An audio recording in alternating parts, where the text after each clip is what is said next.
Baik, silakan Mas Alif. Siap, berdoa mulai. Ya,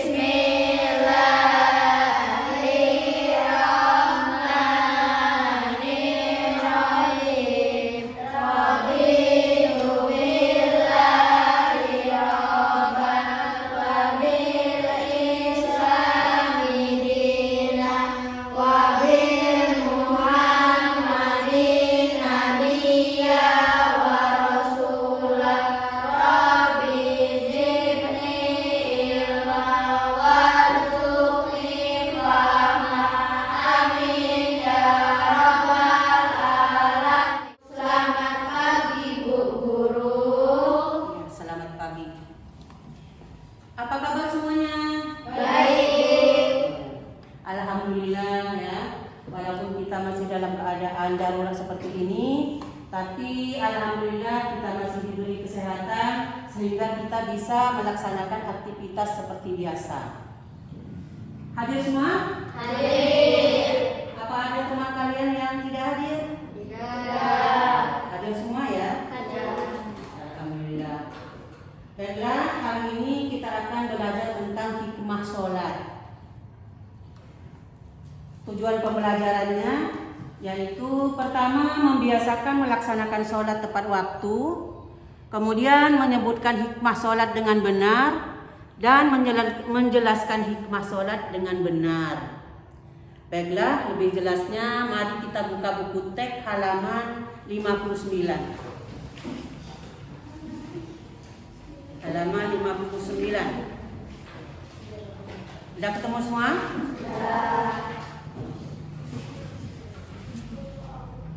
Nah, menurut anak-anak, gambar ini, gambar 5.3 dan 5.4 tuh lagi ngapain tuh? Lagi sholat ya? Nah, baiklah sekarang coba diskusikan yang kelompok 1 gambar 5.3, kemudian yang kelompok 2 gambar 5.4. Nah, silakan berdiskusi. Ibu beri waktu 5 menit. Silakan.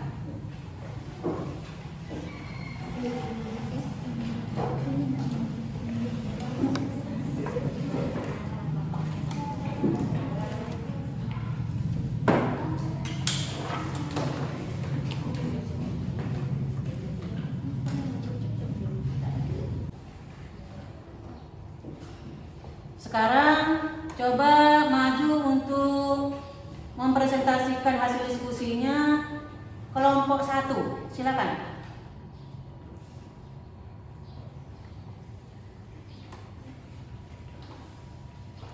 Hasil diskusi kelompok 1. 1. Melaksanakan sholat dengan tertib. 2. Melaksanakan sholat berjamaah. 3. Bapaknya menjadi imam. Iya, pintar.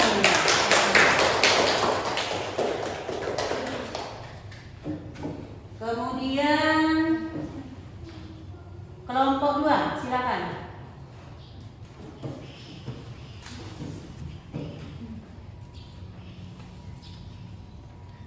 Menurut hasil diskusi kelompok kami, 1. Setelah sholat berdoa. 2. Berdoa bersama-sama. 3. Imam memimpin doa. Iya. Pokoknya ya.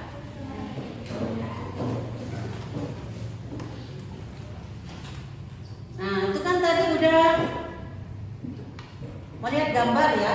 Gambarnya pertama apa tadi? Yang ini tadi yang kelompok 1 berdoa. Kemudian apa lagi? Udah berdoa bersama dan lain sebagainya ya. Tadi udah dijelaskan. Kemudian sekarang apakah kalau di rumah kalian sholat sendirian atau sholat berjamaah? Berjamaah.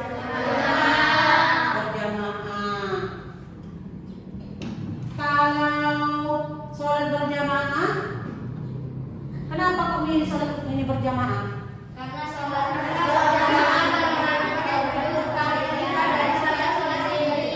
Coba salah satu. Apa coba? Hamka? Karena berjamaah pahalanya 7 kali lipat daripada salat sendiri. Iya, pinter ya. Jadi sholat berjamaah itu lebih baik karena pahalanya 7 kali lipat daripada sholat sendirian. Nah, kalau kalian sholat di rumah, itu inisiatif sendiri apa disuruh orang tua? Inisiatif sendiri. Kapan kalian yang sholat berjamaah di masjid? Maghrib. Maghrib aja. Ya, ada yang maghrib, ada yang isya. Terus? Subuh juga. Pintar ya. Berarti kalian gak sholat karena inisiatif sendiri. Gak harus didikte orang tua, ya. Gak harus, Hamka, udah zuhur, sholat dulu kamu. Gak perlu ya. Pokoknya kalau udah waktunya, udah Allahu Akbar di masjid. Ya udah kita beranjak sholat. Apapun pekerjaan kita, dimanapun kita harus bersiap-siap ya. Mandi dulu, bersih-bersih. Udah mandi, ganti pakaian, baru kita sholat. Gitu enggak kalau mau sholat? Mandi dulu? Mandi ya? Iya, karena syaratnya kan bersih, badan, pakaian. Iya kan? Jadi kalau kita nggak ini dulu, nggak ganti dulu pakaian kita nggak bersih, jadi nggak sah ya, nggak diterima. Karena harus bersih tempat dan apa? Tempat dan badan kita harus bersih. Makanya kita harus mandi. Jelas ya? Apa ada pertanyaan? Silakan. Udah cukup? Baik, kalau cukup kita lanjut. Nah, situ inti ibadah sholat. Sholat artinya doa. Doa itu artinya meminta, ya. Dan sholat itu diartikan pula sebagai serangkaian ucapan dengan gerakan tertentu yang diawali dengan takbiratul ihram dan diakhiri dengan salam. Nah, sholat dilaksanakan untuk membuktikan pengabdian diri kita kepada Allah Subhanahu wa Ta'ala. Nah, melaksanakan sholat berarti menyembah Allah Subhanahu wa Ta'ala, berdoa memohon ampunan dan bersyukur kepada Allah Subhanahu wa Ta'ala. Sholat merupakan ibadah yang diperhitungkan yang pertama kali setelah hari kiamat tiba. Sholat mencegah perbuatan keji dan munkar. Nah, di sini kalian sudah terbiasa melaksanakan sholat 5 waktu? Sudah ya? Coba sholat 5 waktu itu apa saja?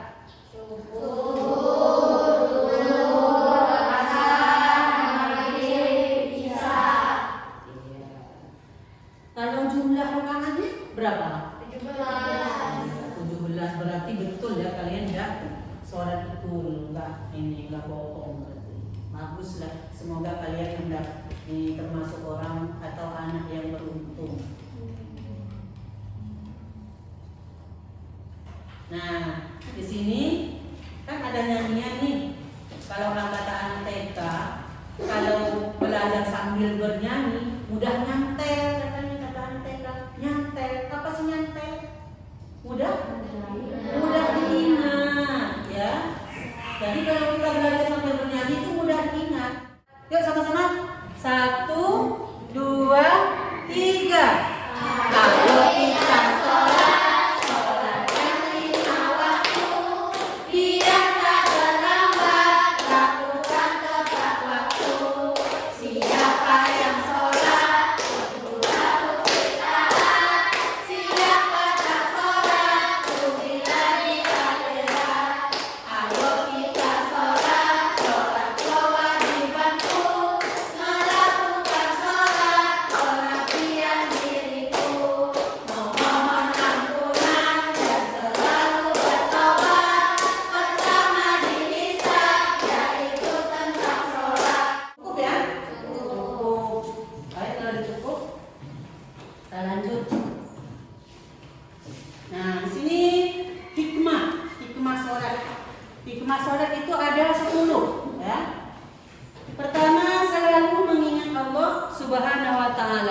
selalu mengingat Allah Subhanahu wa taala. Yang itu tadi. Dalam keadaan apapun, bagaimanapun, baik senang ataupun susah, kita harus selalu ingat kepada Allah. Dan segala pekerjaan kita, apapun pekerjaan kita, kita mulai dengan kalimat bismillah. Artinya kita ingat kepada Allah. Kita menulis umpamanya Bismillahirrahmanirrahim. Apa sih arti Bismillahirrahmanirrahim? Dengan menyebut nama Allah yang Maha Pengasih lagi Maha Penyayang. Begitu juga kalau kita mau keluar rumah. Kalau kita mau keluar rumah, apa doanya? Ya, paling enggak Bismillahirrahmanirrahim, dan dilanjutkan Bismillah tawakkaltu 'ala Allah la haula wala quwata illa billah bil aliyyil azim. Tapi kalau enggak bisa Bismillahirrahmanirrahim udah cukup. Kemudian disiplin waktu. Itu salah satu masalah. Disiplin waktu. Artinya kita tuh harus punya jadwal dalam diri kita sendiri, ya. Harus kita punya jadwal. Umpamanya jam 4 saya harus bangun, membaca buku sebentar atau belajar sebentar. Setelah itu sholat subuh. Sudah sholat subuh, baru merapikan tempat tidur. Setelah itu keluar kamar udah rapi, jendela udah dibuka, baru ke dapur. Kalau yang perempuan ya, ke dapur. Biasa sih aktivitas perempuan, bantu-bantu apa gitu ya, bantu orang tua. Biasanya masak, atau cuci-cuci, atau nyapu, atau masih ada adik ngomong. Pokoknya apa yang kita bisa itu kita kerjakan untuk bantu orang tua. Kemudian hidup bersih. Hidup bersih. Jadi hidup bersih itu terutama kita membersihkan diri kita dulu. Ya, kalau mandi pakai sabun, pakai sampo, kukunya sekali seminggu dipotong, rambutnya juga kalau yang laki-laki paling enggak 2 bulan sekali dicukur, bersih-bersih ya. Kemudian udah bersih diri, bersih dulu tempat tinggal, di dalamnya dulu. Sawang-sawang seperti ini, sawang aja. Nah, sawang dibuang dulu. Udah itu nyapu lantainya, udah itu bersihkan kacanya atau jendelanya. Udah selesai di dalam, baru disapu. Sampahnya dibakar kalau udah kering, ya. Jadi sampahnya dikumpul, kalau udah kering dibakar. Sampahnya juga jangan ditaruh di tempat tetangga, ya. Taruh di tempat kita, ya. Nah, kemudian bersikap rendah hati. Bersikap rendah hati ini berarti tidak sombong, ya. Tidak sombong. Contohnya, kalau tidak sombong kita tuh saling sapa, ya. Tidak boleh buang muka, nggak boleh muka masem. Kita tuh menampakkan muka ini dengan orang atau dengan teman, kita harus menampakkan muka yang jernih, muka yang manis. Maksudnya apa? Tidak cemberut, ya. Jadi senyum. Gitu. Jadi bukan muka masem. Tidak kita pusing umpamanya di rumah. Nah ketemu teman kok berengut gitu, ya nggak boleh, ya. Jadi kita harus menunjukkan dengan senang. Jadi dengan muka cerah. Itu artinya bersikap rendah hati. Kemudian hidup damai dan menyebarkan keselamatan. Yaitu hati menjadi tenang dan tentram. Jadi kalau kita melaksanakan sholat 5 waktu, hati kita ini menjadi tenang, tidak gelisah, nyaman, ya, tentram. Jadi kuncinya kalau kita pusing atau susah, kita ambil air wudhu aja, ambil air wudhu, sholat. Tapi kalau belum waktunya, ambil air wudhu aja. Nanti nunggu waktu sholat, baru sholat. Itu. Kemudian membina kebersamaan, persatuan dan persaudaraan, dan memelihara diri dari perbuatan dosa. Jadi kalau kita udah rajin, ya, udah taat melaksanakan sholat, kita takut dengan perbuatan dosa. Takut. Jadi istilah menjadi pagar. Kita mau ngambil ini aja Jambu tetangga aja kita nggak mau, nggak berani karena dosa. Kita tahu kalau nggak minta itu maling itu dosa, itu kan? Ya, itu jadi hikmah sholat itu ada 10 yang tadi ya. Nah, sampai di hikmah sholat ini ada 10 rentetan tadi. Kalau ada yang mau bertanya, ada yang kurang jelas, silahkan bertanya. Insya Allah bisa saya jawab. Cukup jelas ya. Pinter, memang pinter kelas 3 ini. Nah, sekarang coba lihat halaman apa? 60 ya? Itu ada gambar. Itu gambar apa itu? Gambar praktek sholat. Gerakan sholat ya. Gerakan sholat itu ada berapa? Ada 10. Ada 10. Pertama, berdiri tegak menghadap kiblat. Kita tahu semua kan? Menghadap kiblat. Kemudian takbiratul ihram membaca Allahu Akbar. Takbiratul ihram itu gimana? Allahu Akbar. Iya. Langsung dilanjutkan takbirah sampai seterusnya. Kemudian meletakkan tangan di atas pusat dan di bawah.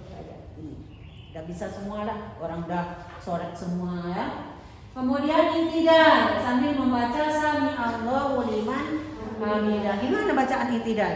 Sami Allahu liman hamidah. Rabbana lakal hamdu mil'us samawati wa mil'ul ardi wa mil'u ma syi'ta min syai'in ba'du. Iya. Yang keenam, sujud sambil membaca Allahu Akbar. Gimana bacaan sujud? Nah, Rabbiyal a'la wa bihamdi. Ya, 3 kali. Kemudian duduk di antara 2 sujud sambil membaca Allahu Akbar. Gimana bacaannya? Duduk di antara 2 sujud? Rabbirli warhamni wajburni warfa'ni warzuqni wahdini wa'afini wa'fu'anni. Lengkap permintaan kita di saat di itu ya, 8 permintaan. Pokoknya semua permintaan udah diwakili di situ. Di Rabbirli. Kemudian duduk tasawuf awal sambil membaca Allahu Akbar. Gimana bacaan duduk tasawuf awal? Ya, at-tahiyatul sampai di Allahumma sholli ala sayyidina. Iya, sampai di situ ya. Kalau duduk tasawuf akhir gimana bacaannya? At-tahiyatul sampai di fa innaka hamidum majid. Nah, gerakan yang terakhir atau yang ke-10 adalah salam. Assalamualaikum ke kanan dan assalamualaikum ke kiri. Karena di sini ada latihan. Berilah tanda centang pada kolom yang tepat. Maksudnya kan nggak ini lagi centang seperti ini lah, ya kan? Udah bisa kan? Centang.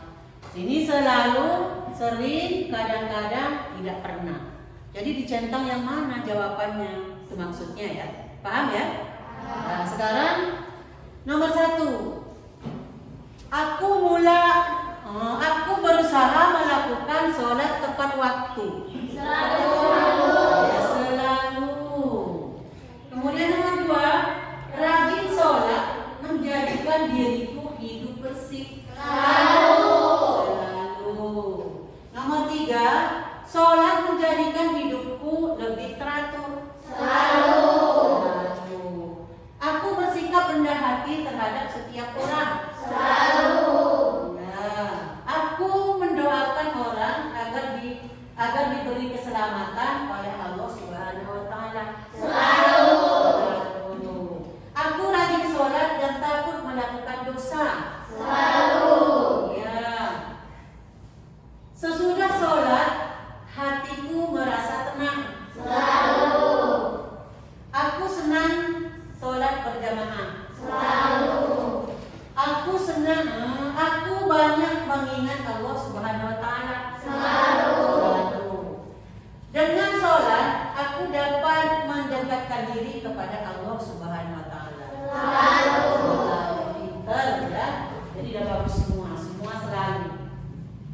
Pokoknya jadi anak yang beruntung lah.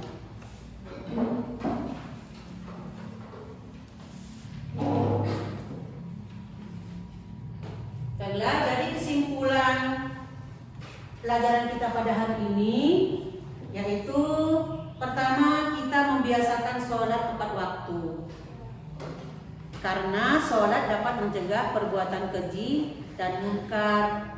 Dan yang pertama kali dihisab pada hari kiamat adalah sholat. Nah, orang yang rajin sholat selalu takut melakukan dosa, ya. Itu kesimpulannya pelajaran kita pada hari ini. Nah, sekarang ada tugas.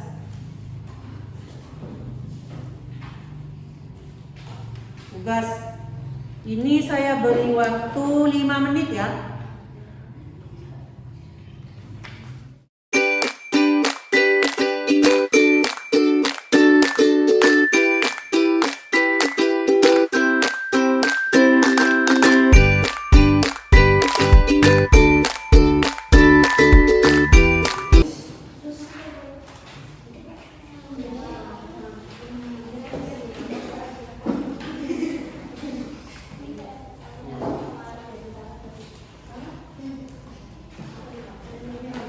Nah, semua ya?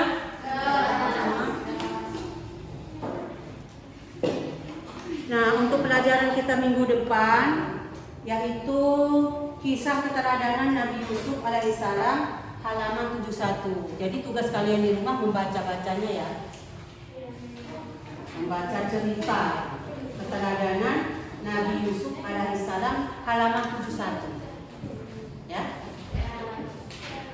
Baiklah anak-anak, karena ini waktunya sudah habis, maka untuk pelajaran kita pada hari ini kita cukupkan sampai di sini dulu. Mudah-mudahan bermanfaat bagi kita semua. Amin. Dalam penutup ini, marilah kita berdoa bersama yang akan dipimpin oleh Mas Rizky. Silakan, Rizky. Ya, mulai.